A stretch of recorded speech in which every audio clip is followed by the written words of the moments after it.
ꯄꯥꯎꯆꯦꯗ ꯌꯨꯝꯐꯝ ꯑꯣꯏꯕ ꯃꯔꯨꯑꯣꯏꯕ ꯄꯥꯎ ꯈꯔ ꯑꯞꯗꯦꯠ ꯇꯧꯖꯔꯤ꯫ ꯀꯨꯀꯤꯒꯤ ꯃꯤꯁꯥꯏꯜ ꯑꯦꯇꯦꯛꯇ ꯃꯣꯏꯔꯥꯡꯗ ꯑꯍꯜ ꯑꯃ ꯁꯤꯔꯦ, 5 ꯁꯣꯛꯂꯦ꯫ ꯌꯥꯝꯅ ꯉꯛꯄ ꯑꯃꯗꯤ ꯌꯥꯝꯅ ꯃꯤꯄꯥꯏꯅꯤꯡꯉꯥꯏ ꯑꯣꯏꯕ ꯊꯧꯗꯣꯛ ꯑꯃꯗ ꯉꯁꯤ ꯀꯨꯀꯤꯁꯤꯡꯅ ꯃꯤꯁꯥꯏꯜ ꯀꯥꯞꯁꯤꯟꯗꯨꯅ ꯑꯦꯇꯦꯛ ꯆꯠꯊꯔꯛꯄꯗ ꯃꯣꯏꯔꯥꯡꯗ ꯑꯍꯜ ꯑꯃ ꯁꯤꯔꯦ, ꯃꯤꯑꯣꯏ 5 ꯁꯣꯛꯄꯗꯒꯤ ꯍꯧꯖꯤꯛ ꯍꯣꯁꯄꯤꯇꯥꯜꯗ ꯂꯥꯏꯀꯠꯅꯗꯨꯅ ꯂꯩꯔꯤ꯫ ꯍꯟꯖꯤꯟ ꯍꯟꯖꯤꯟ ꯀꯨꯀꯤ ꯇꯦꯔꯣꯔꯤꯁꯁꯤꯡꯅ ꯗ꯭ꯔꯣꯟ ꯑꯦꯇꯦꯛ ꯑꯃꯨꯛ ꯇꯧ, ꯀꯟꯇ꯭ꯔꯤꯃꯦꯠ ꯕꯦꯂꯤꯁꯇꯤꯛ ꯃꯤꯁꯥꯏꯜ ꯑꯃꯨꯛ ꯀꯥꯞꯁꯤꯟꯗꯨꯅ ꯃꯤꯆꯝ ꯍꯥꯠꯄ ꯑꯃꯗꯤ ꯁꯣꯛꯍꯟꯕꯅꯆꯤꯡꯕ ꯇꯧꯔꯒꯁꯨ ꯃꯅꯤꯄꯨꯔ ꯂꯩꯉꯥꯛꯀꯤ ꯃꯥꯏꯀꯩꯗꯒꯤ ꯅꯨꯃꯤꯗꯥꯡ ꯑꯊꯦꯡꯕ ꯐꯥꯎꯕꯗ ꯀꯔꯤꯒꯨꯝꯕ ꯋꯥꯐꯝ ꯑꯃꯠꯇ ꯐꯣꯡꯗꯣꯔꯛꯄ ꯂꯩꯇ꯭ꯔꯤ꯫ ꯑꯣꯏꯔꯛꯂꯤꯕ ꯐꯤꯚꯝ ꯑꯁꯤꯗꯒꯤ ꯃꯤꯆꯝ ꯃꯤꯌꯥꯝꯒꯤ ꯄꯨꯟꯁꯤ ꯀꯟꯅꯅꯕ ꯀꯣꯀꯣꯃꯤꯅ ꯁ꯭ꯇꯦꯠ ꯁꯤꯟꯕ ꯊꯨꯡꯅ ꯃꯇꯝ ꯀꯛꯇꯕ ꯄꯕ꯭ꯂꯤꯛ ꯏꯃꯔꯖꯦꯟꯁꯤ ꯂꯥꯎꯊꯣꯛꯈ꯭ꯔꯦ꯫ ꯃꯍꯩꯂꯣꯏꯁꯪ ꯄꯨꯝꯅꯃꯛ ꯃꯇꯝ ꯀꯛꯇꯅ ꯊꯣꯡ ꯂꯣꯟꯅꯕ ꯃꯔꯤ ꯂꯩꯅꯕꯁꯤꯡꯗ ꯈꯪꯍꯟꯈ꯭ꯔꯦ꯫ ꯉꯁꯤꯒꯤ ꯀꯟꯇ꯭ꯔꯤꯃꯦꯠ ꯕꯦꯂꯤꯁꯇꯤꯛ ꯃꯤꯁꯥꯏꯜ ꯀꯥꯞꯁꯤꯟꯗꯨꯅ ꯑꯦꯇꯦꯛ ꯇꯧꯔꯛꯄꯒꯤ ꯊꯧꯗꯣꯛ ꯑꯗꯨ ꯉꯁꯤ ꯅꯨꯡꯊꯤꯜ ꯄꯨꯡ 3 ꯇꯥꯔꯛꯄ ꯑꯗꯨꯋꯥꯏꯗ ꯊꯣꯛꯈꯤꯕꯅꯤ꯫ ꯑꯌꯨꯛ ꯑꯉꯟꯕꯗꯒꯤ ꯍꯧꯔꯒ ꯕꯤꯁꯅꯨꯄꯨꯔ ꯗꯤꯁꯇ꯭ꯔꯤꯛꯀꯤ ꯇ꯭ꯔꯣꯡꯂꯥꯎꯕꯤ ꯃꯅꯤꯡ ꯆꯤꯡ ꯑꯦꯔꯤꯌꯥꯗ ꯀꯨꯀꯤ ꯃꯤꯂꯤꯇꯦꯟꯠꯁꯤꯡꯒ ꯁ꯭ꯇꯦꯠ ꯐꯣꯔꯁ ꯑꯃꯗꯤ ꯈꯨꯟ ꯉꯥꯛꯄꯁꯤꯡꯒ ꯑꯀꯟꯕ ꯃꯑꯣꯡꯗ ꯈꯨꯠ ꯊꯣꯛꯅꯗꯨꯅ ꯂꯥꯛꯈꯤ꯫ ꯑꯁꯨꯝꯅ ꯈꯨꯠ ꯊꯣꯛꯅꯔꯤꯉꯩ ꯆꯩꯔꯛ ꯑꯁꯤꯗ ꯅꯨꯡꯊꯤꯜ ꯄꯨꯡ 3 ꯇꯥꯔꯛꯄ ꯑꯗꯨꯋꯥꯏꯗ ꯉꯥꯡꯈꯂꯋꯥꯏ ꯃꯅꯤꯡ ꯆꯤꯡꯗ ꯂꯩꯕ ꯀꯨꯀꯤ ꯈꯨꯜ ꯑꯃꯗꯒꯤ ꯀꯨꯀꯤ ꯃꯤꯂꯤꯇꯦꯟꯠꯁꯤꯡ ꯑꯗꯨꯅ ꯌꯥꯝꯅ ꯃꯇꯤꯛ ꯃꯌꯥꯏ ꯂꯩꯕ ꯀꯟꯇ꯭ꯔꯤꯃꯦꯠ ꯕꯦꯂꯤꯁꯇꯤꯛ ꯃꯤꯁꯥꯏꯜ ꯑꯗꯨ ꯀꯥꯞꯁꯤꯜꯂꯛꯈꯤꯕꯅꯤ꯫ ꯍꯥꯏꯔꯤꯕ ꯃꯤꯁꯥꯏꯜ ꯑꯗꯨ ꯀꯤꯂꯣꯃꯤꯇꯔ ꯀꯌꯥꯃꯔꯨꯝ ꯄꯥꯏꯗꯨꯅ ꯂꯥꯛꯂꯒ ꯃꯣꯏꯔꯥꯡ ꯁꯦꯟꯗ꯭ꯔꯥ ꯂꯝꯕꯤꯗ ꯂꯩꯕ ꯃꯅꯤꯄꯨꯔꯒꯤ ꯍꯥꯟꯅꯒꯤ ꯆꯤꯐ ꯃꯤꯅꯤꯁꯇꯔ ꯑꯣꯏꯔꯝꯕ ꯃꯥꯏꯔꯦꯝꯕꯝ ꯀꯣꯏꯔꯦꯡꯒꯤ ꯌꯨꯝꯒꯤ ꯁꯨꯃꯥꯡꯗ ꯇꯥꯁꯤꯟꯗꯨꯅ ꯄꯣꯈꯥꯏꯈꯤꯕꯅꯤ꯫ ꯌꯨꯝ ꯑꯗꯨꯗ ꯂꯩꯇꯕ ꯌꯥꯎꯗꯨꯅ ꯑꯁꯇꯤꯒꯤ ꯁꯦꯝ ꯁꯥꯕꯒꯤ ꯃꯤꯑꯣꯏ ꯀꯌꯥꯃꯔꯨꯝꯁꯨ ꯇꯤꯟꯗꯨꯅ ꯂꯩꯈꯤ꯫ ꯕꯣꯝ ꯄꯣꯈꯥꯏꯕ ꯃꯇꯝ ꯑꯗꯨꯗ ꯌꯨꯝ ꯑꯗꯨꯒꯤ ꯃꯥꯡꯒꯣꯜꯗ ꯂꯥꯏꯒꯤ ꯄꯣꯠꯂꯝꯁꯤꯡ ꯁꯦꯝ ꯁꯥꯗꯨꯅ ꯂꯩꯖꯕ ꯑꯔꯥꯡꯐꯝ ꯑꯗꯨꯒꯤ ꯃꯀꯣꯛꯇ ꯕꯣꯝ ꯃꯆꯦꯠꯅ ꯄꯥꯟꯕꯗꯒꯤ ꯈꯨꯗꯛꯇ ꯁꯤꯈꯤ꯫ ꯂꯣꯏꯅꯅ ꯑꯇꯣꯞꯄ ꯃꯤꯑꯣꯏ 5 ꯑꯃꯁꯨ ꯇꯝꯊꯤꯅ ꯁꯣꯛꯄꯗꯒꯤ ꯂꯥꯏꯀꯠꯅꯈꯤ꯫ ꯊꯧꯗꯣꯛ ꯑꯗꯨꯗ ꯂꯩꯈꯤꯗ꯭ꯔꯕ ꯑꯔꯥꯡꯐꯝ ꯑꯍꯜ ꯑꯗꯨꯒꯤ ꯃꯃꯤꯡ R.K. ꯔꯥꯕꯩ, ꯆꯍꯤ 30 ꯀꯧꯏ꯫ ꯃꯍꯥꯛ ꯃꯣꯏꯔꯥꯡꯒꯤ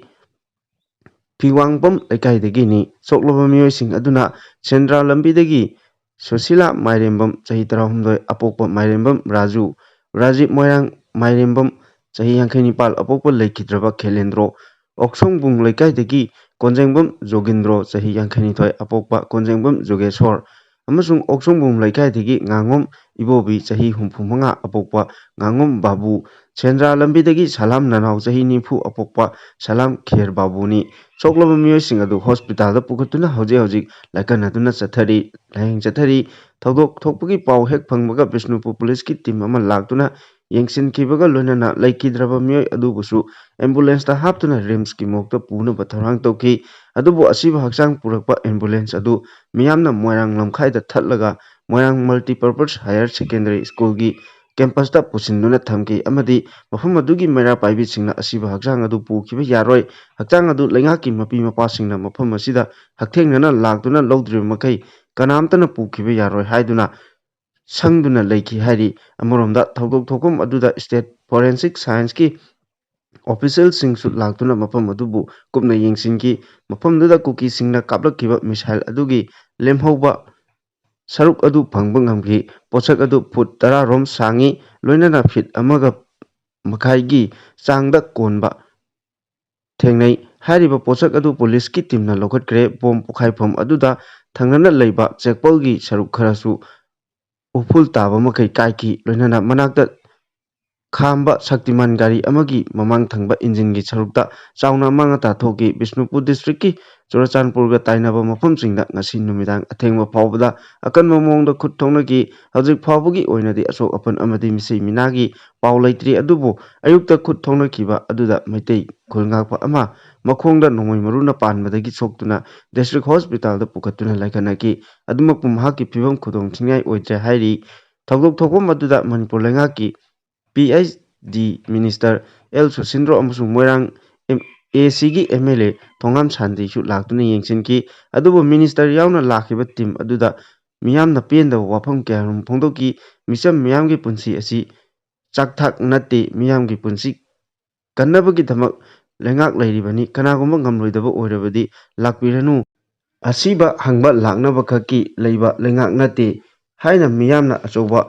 ꯋꯥꯐꯝ ꯀꯌꯥ ꯃꯤꯌꯥꯝꯒꯤ ꯃꯐꯝꯗꯒꯤ ꯂꯥꯛꯄꯗꯒꯤ ꯃꯤꯅꯤꯁꯇꯔ ꯇꯤꯝ ꯑꯗꯨ ꯊꯤꯟꯊꯕ ꯇꯧꯗꯨꯅ ꯃꯐꯝ ꯑꯗꯨ ꯊꯥꯗꯣꯛꯇꯨꯅ ꯆꯠꯈꯤ꯫ ꯃꯁꯤꯗꯁꯨ ꯅꯠꯇꯅ ꯀꯣꯀꯣꯃꯤꯒꯤ ꯊꯧ ꯄꯨꯕ ꯀꯌꯥ ꯃꯐꯝ ꯑꯗꯨꯗ ꯂꯥꯛꯇꯨꯅ ꯌꯦꯡꯁꯤꯟꯈꯤꯕꯒ ꯂꯣꯏꯅꯅ ꯏꯃꯨꯡ ꯃꯅꯨꯡꯒꯤ ꯃꯤꯑꯣꯏꯁꯤꯡꯒ ꯎꯅꯗꯨꯅ ꯋꯥꯔꯤ ꯁꯥꯅꯈꯤ꯫ ꯈꯣꯡꯆꯠ ꯑꯗꯨꯒ ꯃꯔꯤ ꯂꯩꯅꯅ ꯄꯥꯎꯃꯤꯁꯤꯡꯗ ꯋꯥ ꯉꯥꯡꯂꯗꯨꯅ ꯀꯣꯀꯣꯃꯤꯒꯤ ꯀꯣꯑꯣꯔꯗꯤꯅꯦꯇꯔ ꯁꯣꯃꯣꯔꯦꯟꯗ꯭ꯔꯣ ꯊꯣꯛꯆꯣꯝꯅ ꯍꯥꯏ Hꯧjik Manipurgi miyamna lengakta thajaba thambagi mahuta isa isana cheksinba matam oire micham miyam leiba mafamda misal kapsilaklaba phawda Manipurda leiriba lengak asina kayam kuina tumina laisingadoribano India lengaki machum chaba leikidoribra miyambu ngak senduna thambak ngamloidaba oirabadi lengak asi thadoklo miyam ngaknabagidamukta leiriba security force singda misam miyamna thajaba leiraktre miyam hinge hairabadi isabu ngakjanaba lambi thijaba natana atopa pambai leitre nupi angangsing aki tujungba phawdana lambi da chatpa ngamnadre matam ama hektada khudongthiba yabagi pibamda leiba lebak oirakle maramsing asina Manipurgi phibam asi phagalaktriba phawba school college sing hangdanaba khudaktagi public emergency lauthokre kuki militant singna central force singa loinana laiminai haibasi mapung khudimakna khangnaraba wafamni misal kapsilaklaba phawbada makoina yenglaga laithokliba asi Manipurgi miyambu lebak asigi miyoi oina loba ngamlaktabadagini kuki militant singna terrorism gi thong kaya chatharakliba asi phawba tumina laisiliba asi lamdamsigi yalongmi sing asibu loisillaga chin state ama semnaba horakpani narco business ta India ge lusingba sing yauksilaktina aronba plan leirabra haibagi chingnaba phorokle kuidringai matamda army camp dagi kuki militant singna toina ambulance thorokpagi video phawba social media singda viral oiduna leiribani misal kapsilaktuna misam miyamna ahenba thong kaya chatharakliba asi phawba center gi lusingba singna tumina laisinbagi thong yaningde matang asida state lengak asisu Mami gumna tuminna laisiliba asi wakal khanthabam thokle leiriba state lengak asina India lengaki machum kayam koina chaduna laikhadoribano haina sumhakna makatana phongdoraki makatarapa pawda Manipurgi irang khananaba ruling MLA singi mifam koukhre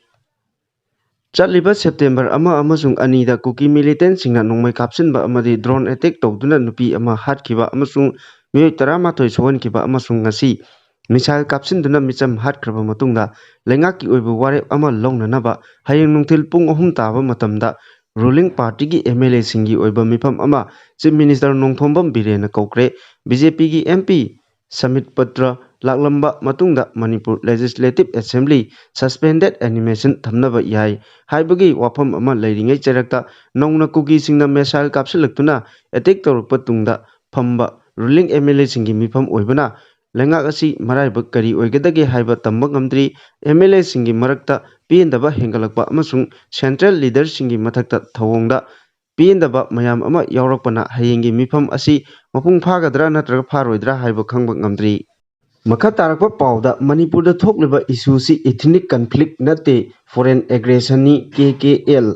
Sahi ama makai phajilaklaba Manipurgi issue asi ethnic conflict nate mapandagi changsilakpa kuki singi aggression ni masida central lengakna babok amagum yengduna leibagi thabak tokpiro haina kanglepa kanbalu KKL Manipurna phongdorakli lup asigi secretary general luwangcha yu ngamkhai ngakpana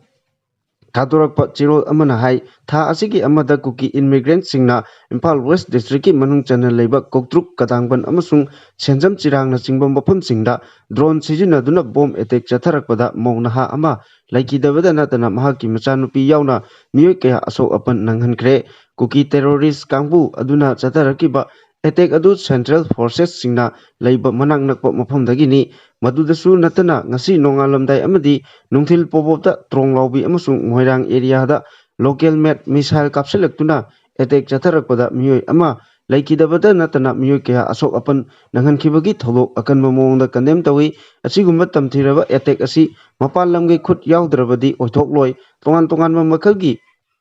sophisticated khulaising haibadi drone na chingba sijinaduna attack chatharakpa haibasi India gi internal security amasung Indian Union gi integrity da threaten tarokpani Manipur hojik oiriba phibam asida chief minister sindokpana waruchin purakadaba nate tangai padana central government na mijeng changba mathokdai issue asi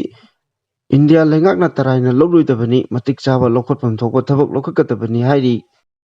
makha tarakpa pawda pung 9 gi manungda MLA singi phirep khangangadabani chalai kanbalup Manipur gi hojik oiragliba phibam asida MLA yangkhai gi chapchaba phirep adu pung 9 phawgi manungda miyamda khangangadabani haina salai kanbalupna appeal tawrakli salai kanbalup ki secretary general Khanglagani Khanganbana Thadok Chiron Hai Numit Karanigi Mamanga Kuki Jo terrorist singna drone bombing Toduna Mitei Micham Nupiama Hatpada Natana Mukaya Aso upon Nangan Kiba like Rabani Matunda Ngasi Ayuk Angan Badagi Hona Akan Mamongda attack Chatarakpa Lakre Makogi attack Aduda Moirang Kaitel Power Yauna Missile capsule tuna Misi Mina Europa Hivasi State Amazon Central Government Pu Sita Bagalunana Kukijo terrorist singi Matakta Karisu Tobangamdre Hibadu Taxabani Kukijo terrorist singi attack like Kidra singi Imungi Awabada Saruk Yabagalunana Tamoi Sokna Nungai Taba Pawi Mathong Masak Kandraba Tabak Ningtina Pangtopak Ngamdraba Security Advisor Kuldeep Singh Athubada Sindokpa Natraga Masana Khangna Pham Thadok Sagadabani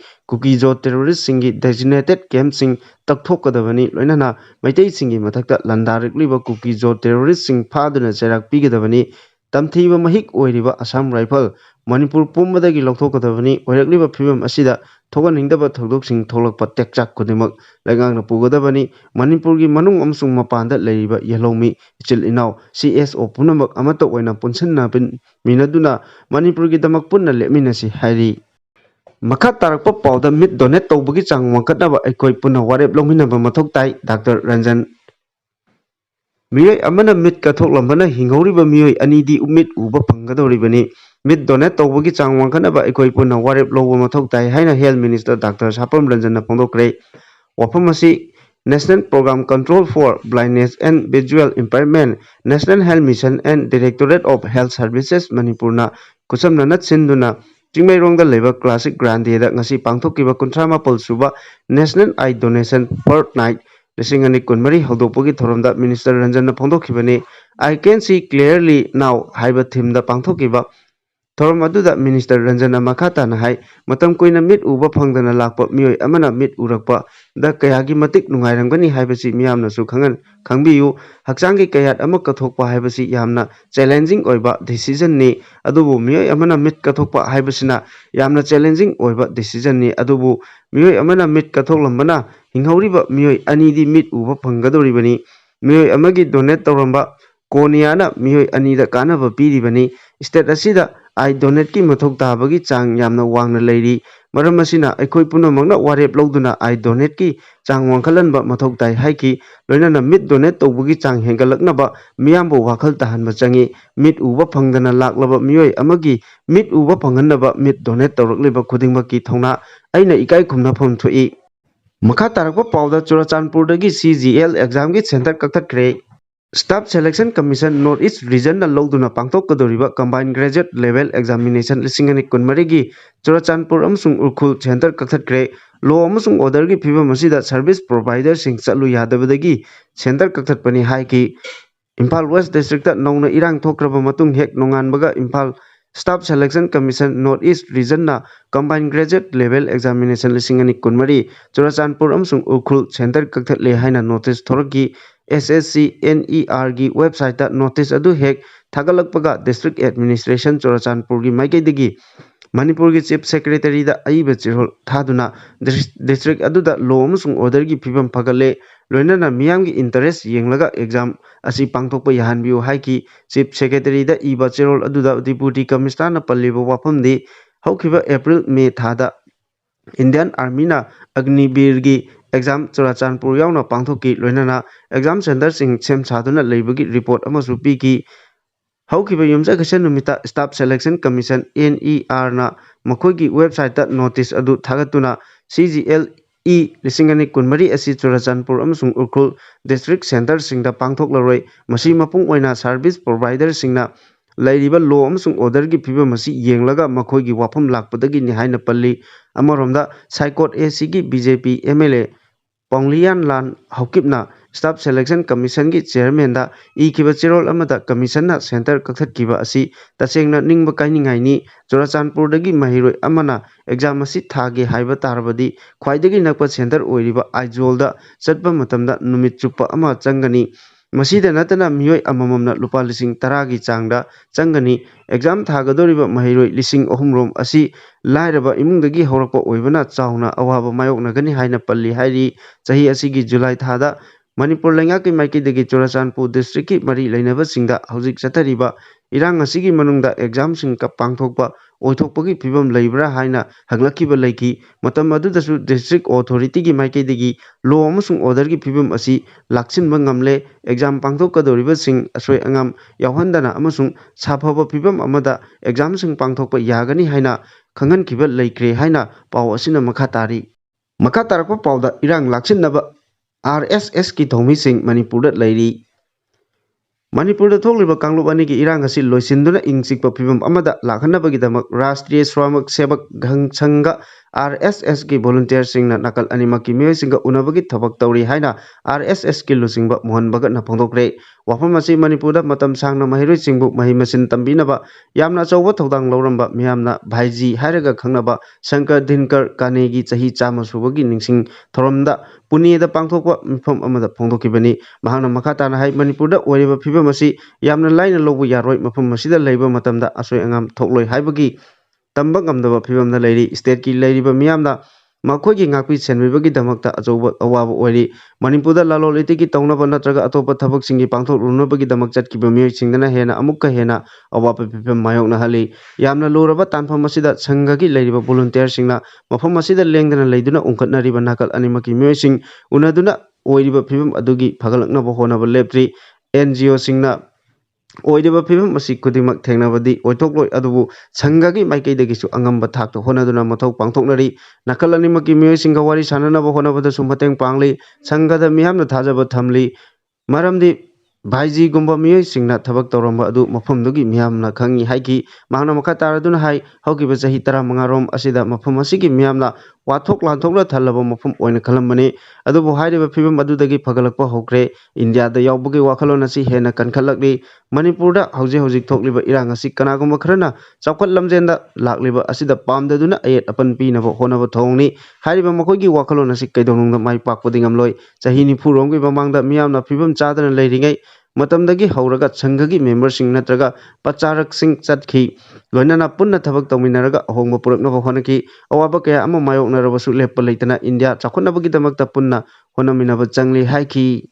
makha tarakpa pawda missile kapsilakpagi thawong war crime ni India gi internet security da singnabani Fox mi kungna taba Moirang da kuki militant singna short range ballistic missile kapsilaktuna misi mina amadi asok apan nanghalakpagi thawong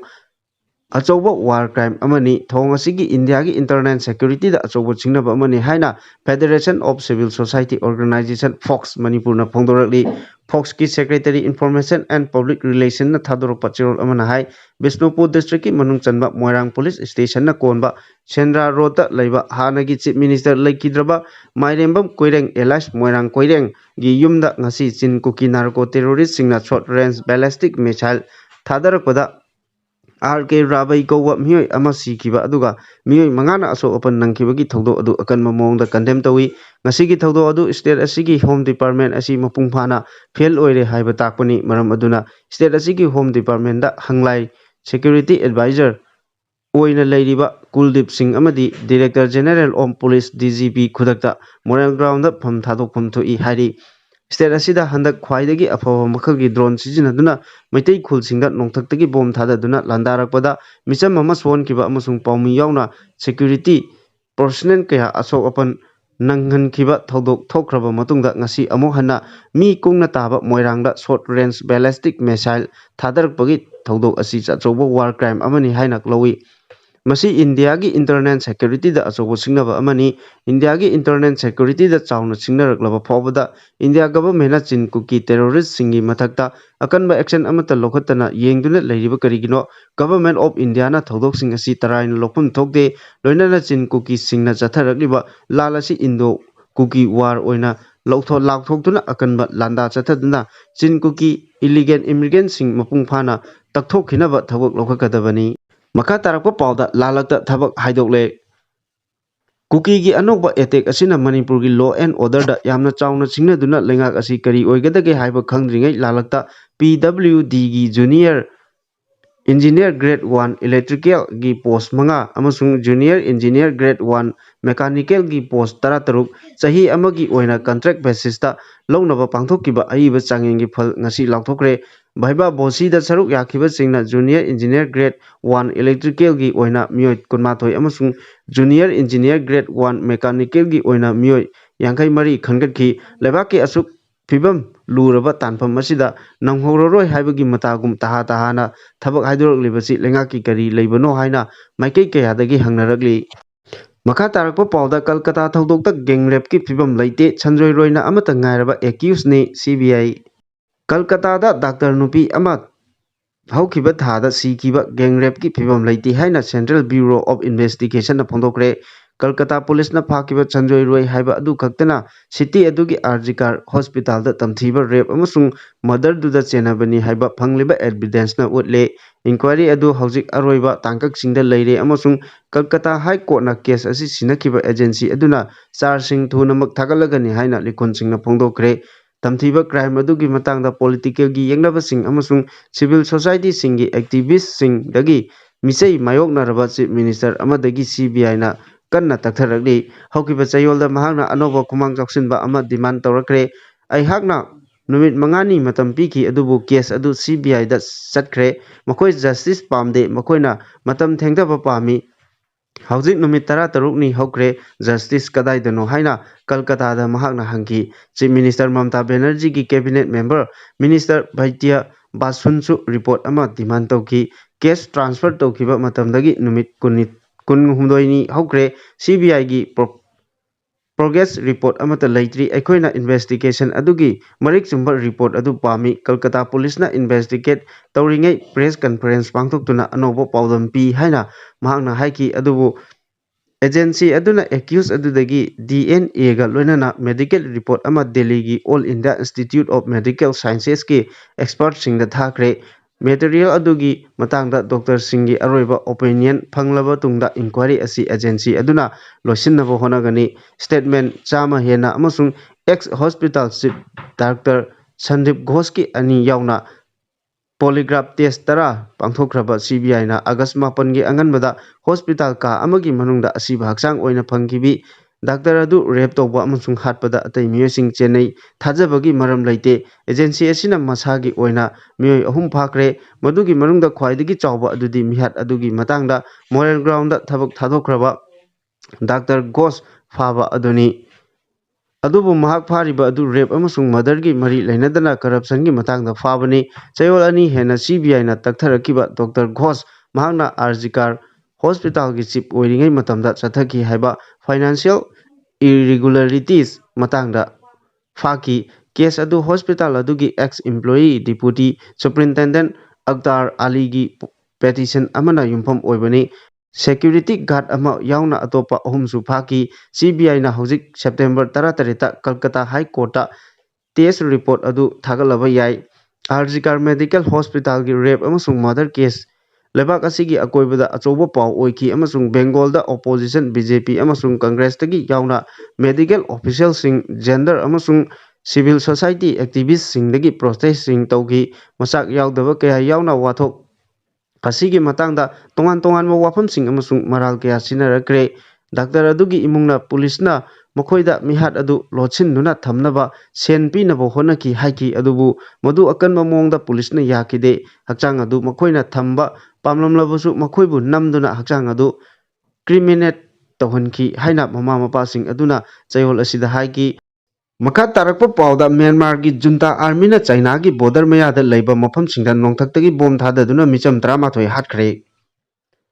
Haukiba chahi khara asigi manungda Myanmar da chawna irang thokpaga loinana military junta amadi militant singi marakta songnaduna lakiba adugi saruk ama oina China ga lonaba mafam singda nongthaktagi bom thadaduna landabada micham 13 rom hatkre aduga 13 rom na asok apanangan kre hairi